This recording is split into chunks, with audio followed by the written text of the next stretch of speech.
तो देखिए यहाँ पर है भूमध्य सागर, जैसे कि नाम से स्पष्ट है गाइज, यानी कि ये देखो चारों ओर से ये भूमि से घिरा हुआ है लगभग। तो इस पार्ट को भूमध्य सागर यानी कि मेडिटेरियन सी कहा जाता है। कौन कौन कौन गए थे? अच्छा अच्छा। Good morning guys, welcome back to my another blog. आज है 18 दिसंबर 2022। मैंने आज का अपना ब्लॉग शुरू कर ही दिया है। मैं सोमेश्वर कौसानी से अभी बोल रहा हूँ, हल्द्वानी से, यानी कि देवभूमि उत्तराखंड से। तो गाइज आज के मौसम की बात करें तो ये देखिए हल्की धुंध और कुहासा सा, इन धूप काफ़ी प्यारी लग रही है। लेकिन गाइज लोगों को अब बारिश और बर्फ़बारी का इंतज़ार है, क्योंकि इस सीज़न में अभी तक बारिश और बर्फ़बारी नहीं हो पाई है। कहीं पर हुई भी है तो खाली नाम मात्र। तो सभी लोगों को, चाहे आम आदमी हो, किसान हो, पर्यटक हो, तो सभी को बारिश और बर्फ़बारी का इंतज़ार है। तो गाइस श्रीमती जी ला दी है चाय, यानी कि सुमी। और क्या क्या सामान होता रहा आज? ये नमकीन उतारी। अच्छा, ये नमकीन वाला पहले आता था, वही वाला है ना जो हाँ, पहले आता? अच्छा हाँ, अच्छा, ये फिर आने लगे क्या? हाँ, नमकीन उतारी है और ये रस की पेटी उतारी है। अच्छा, और थोड़ा बिस्किट बहुत वगैरह उतारे हैं, 20-20 वाले बिस्किट उतारे चलो हैं। ठीक है। थोड़ा ये वैसे पहले भी आता था, हाँ, ये अभी फिर आने लग गया हाँ, हुआ। बोल लेते कि मैं पहले आता था, बोल लेते। तो ये थोड़ा बहुत ही उतारा है। लेकिन ये लेज नहीं है, ये है मैं लेज तो है, पर चिप्स है। हाँ, ले जाते तो है ना बच्चे इनको। ठीक है चलो। नमकीन है ये, हाँ वैसे नमकीन मैं देखो ना, नमकीन तो नमकीन है। तो बाकी वही हल्दीराम का प्रोडक्ट है, मतलब ये हाँ, ठीक है चलो। हल्दीराम और हाँ वो तो मत करो, ये क्या उड़ा रहे हो? और आज आपने बाल काटे क्या? दिखाओ दिखाओ। अरे वाह, अच्छू तो हीरो लग रहा है आज। आज का किसके साथ गया था?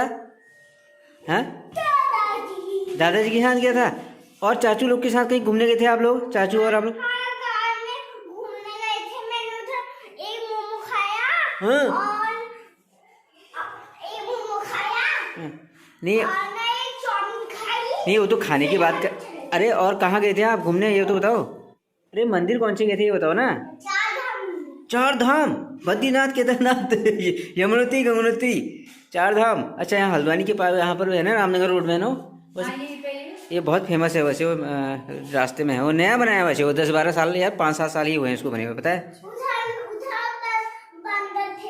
बंदर थे? चलो बढ़िया है बढ़िया है। और मंदिर में पूजा की आपने? और कौन कौन आए थे? दीदी लोग से मैंने फोटो देख ली थी, चाचू ने व्हाट्सएप में डाली थी ना। हाँ, आइसक्रीम आजकल ठंडे के दिन है ना, आजकल ठंडा है ना, आजकल आइसक्रीम नहीं खाते, आजकल आइसक्रीम नहीं खाते ना अर्चू।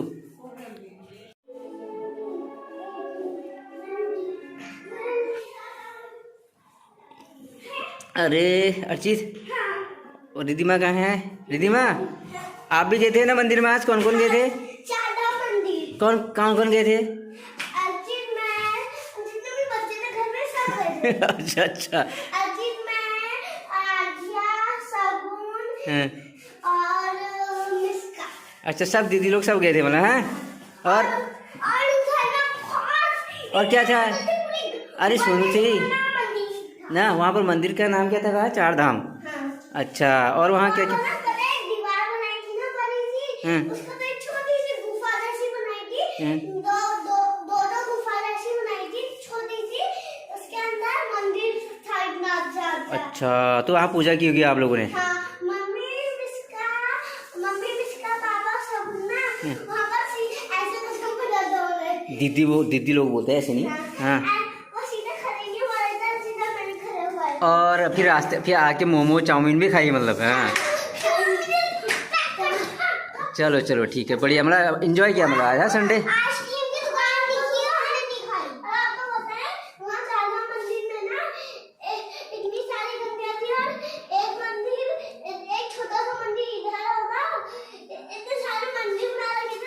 चलो चलो, ये सी है वैसे चार धाम कहाँ है उत्तराखंड में पता है?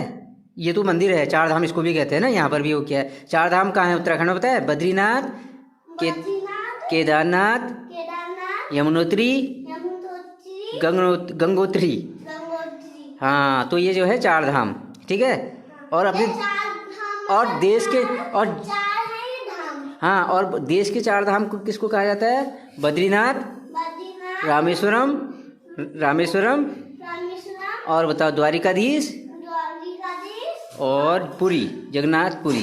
हाँ, तो 4 धाम हैं, तो चलो मंदिर है। सही क्या। और खांसी हो रही है आपको? चलो टोपी पहनो। अर्जुन ने तो टोपी पहनी है। अर्ची टोपी पहनो, टोपी पहनो, कैप पहनो, कैप पहनो ना बेटा। चलो आज बाल काटे ना मैं। और इसका कमाल देखो गाइस, इसका कमाल देखो। अरे अरे अरे ये तो ये चल रही है मस्ती। चलो वहाँ बैठो। तो गाइज अभी 8 बज चुके हैं, आके चाय पी ली है। गाइज आज दिन में मैं बात कर रहा था, इस बार कड़ाके की ठंड अभी तक नहीं पड़ी है, क्योंकि देखा जाए पिछले 1-2 महीने से कोई अच्छा WD उत्तर भारत में नहीं आया है, यानी कि वेस्टर्न हिमालयाज़ में अच्छी बारिश और बर्फबारी नहीं हुई है। तो बल्कि नाम मात्र की ही बारिश कहीं पर हुई होगी, नहीं तो बारिश भी नहीं हुई है। तो इस कारण से ठंड की वो इंटेंसिटी नहीं है, खासकर धीरे धीरे अब सुबह शाम तो ठंड काफ़ी बढ़ गई है। लेकिन गाइज होता यह है ना, हम लोग दिन में अगर बाहर निकलते हैं ज़्यादातर लोग, तो हमें लगता है कि अभी ठंड नहीं पड़ रही है, क्योंकि जो मैक्सिमम टेम्परेचर है वो 24-25 के आसपास हैं, या कहीं पर इससे भी थोड़ा हो सकता है ज़्यादा हो।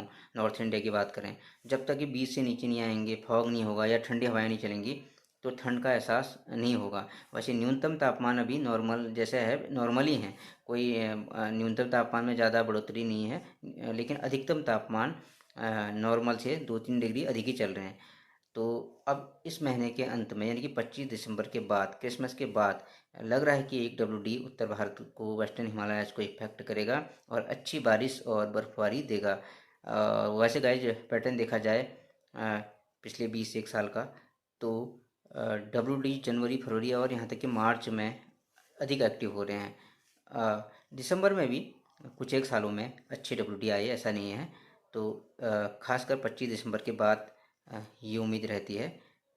तो आज वैसे आप में से अधिकांश लोग WD से तो परिचित होंगे, क्योंकि न्यूज़पेपर, न्यूज़ चैनल में WD के बारे में अक्सर बताया जाता है। फिर भी मैं अपने इस वीडियो में आपको, इस ब्लॉग में WD के बारे में कुछ बताऊंगा। तो गाइज वेस्टर्न डिस्टर्बेंस को समझने के लिए मेरे पास एक मैप है। वैसे ये वर्ल्ड पॉलिटिकल मैप है। वैसे एक बड़ा मैप भी था अपने पास यहाँ पर, लेकिन आजकल जो पेंटिंग वर्क चल रहा है उस कारण वो कहाँ रखा है। तो लेकिन गाइज ये समझने के लिए काफ़ी है। तो देखिए इसमें आपको सभी महाद्वीप दिख रहे हैं संसार के। ये अमेरिका महाद्वीप हो गए, और ये अफ्रीका महाद्वीप, ये यूरोप यानी कि यूरेशिया है, एशिया और यूरोप, और ये ऑस्ट्रेलिया महाद्वीप। हाँ, अंटार्कटिका महाद्वीप नहीं दिख रहा है, क्योंकि गाइज ये पॉलिटिकल मैप है ना, तो वहाँ अंटार्कटिका तो इसमें होगा नहीं। हो भी सकता था लेकिन है नहीं, इसमें दिखाया नहीं है। और गाइज ये देखिए, ये सभी महासागर और सागर यानी कि सी, ओशन। तो जो वेस्टर्न डिस्टर्बेंसेस का नाम ही से स्पष्ट है, यानी कि वेस्टर्न मतलब पश्चिम, यानी कि हमारे भारत के, इसके अगर सापेक्ष देखा जाए तो एशिया के, ये पश्चिम से आता है, यानी कि वेस्टर्न हवाएं, पश्चिमी गड़बड़ी भी कहते हैं इसको, अशांत हवाएं। तो देखिए यहाँ पर है भूमध्य सागर, जैसे कि नाम से स्पष्ट है गाइज, यानी कि ये देखो चारों ओर से ये भूमि से घिरा हुआ है लगभग। तो इस पार्ट को भूमध्य सागर यानी कि मेडिटेरियन सी कहा जाता है। और यहाँ पर है कैस्पियन सागर यानी कि कैस्पियन सी। तो यहाँ से जो हवाएं उठती हैं नमी युक्त, ये ऐसे पश्चिम से पूरब की ओर यानी कि एशिया की ओर आती रहती हैं। और गाइस ये साल भर आती रहती है, ऐसा नहीं कि ये जाड़ों में ही आती हैं।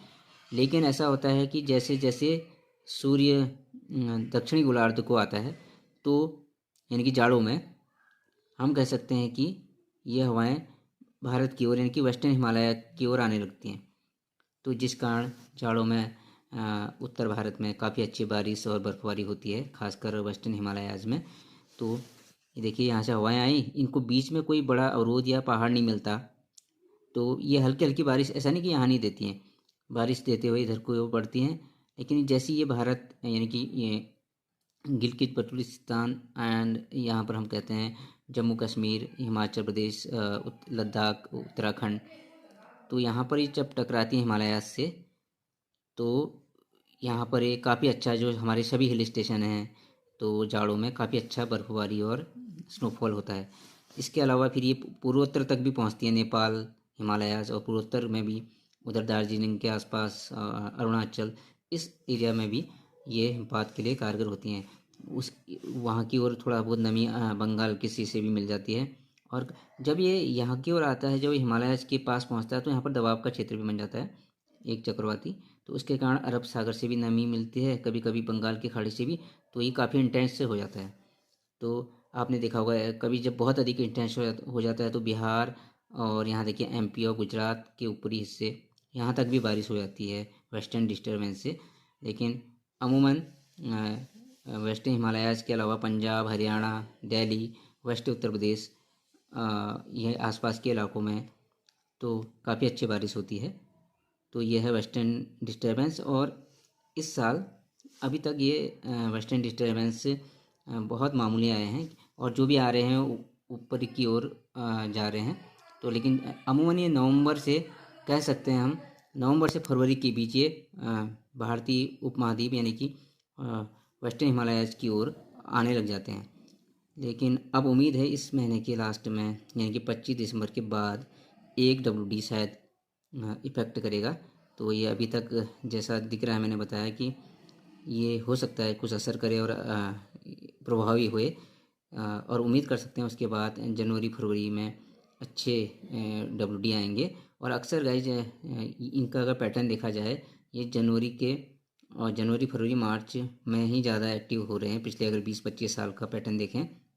हाँ, ये ज़रूर है कि 2014, 2020 और 2017 में भी शायद बीच में अच्छे WD दिसंबर में भी आए थे।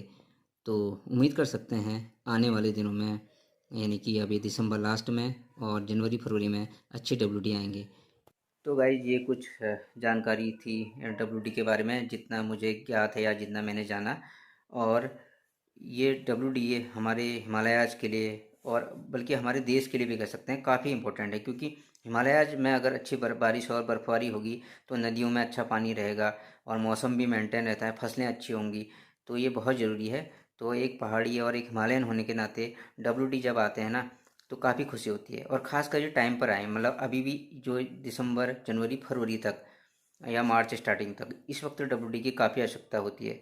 तो और ख़ासकर अगर दिसंबर जनवरी में जो WD आते हैं उनकी इम्पोर्टेंस अधिक होती है, क्योंकि इस वक्त जो बर्फ़ गिरती है वो अधिक हमारे मध्य हिमालयाज़ में, अगर जैसे अभी बर्फ़ गिरेगी तो हमारे मध्य हिमालयाज़ की पीक्स में आसपास एरिया में वो 20 दिन से 1 महीने तक रुक जाती है, अच्छी बर्फबारी होती है। तो जो फरवरी लास्ट में या फरवरी के बाद जो बर्फबारी होती है वो अपेक्षाकृत जल्दी पिघलती है, क्योंकि तब तापमान बढ़ने लगते हैं। तो अभी दिसंबर और जनवरी की बर्फबारी काफ़ी इम्पोर्टेंट होती है। तो उम्मीद है दिसंबर लास्ट से ये श्रृंखला जो सीरीज शुरू होगी WD की, ये आते रहेंगे बीच बीच में। तो गाइज आज के इस ब्लॉग को फिलहाल मैं यहीं पर समाप्त करता हूँ। आपको ये ब्लॉग कैसा लगा प्लीज़ अपनी राय दें, और इसी के साथ ये ब्लॉग को मैं यहीं पर समाप्त करता हूँ। मिलता हूँ नेक्स्ट ब्लॉग में, तब तक के लिए नमस्कार।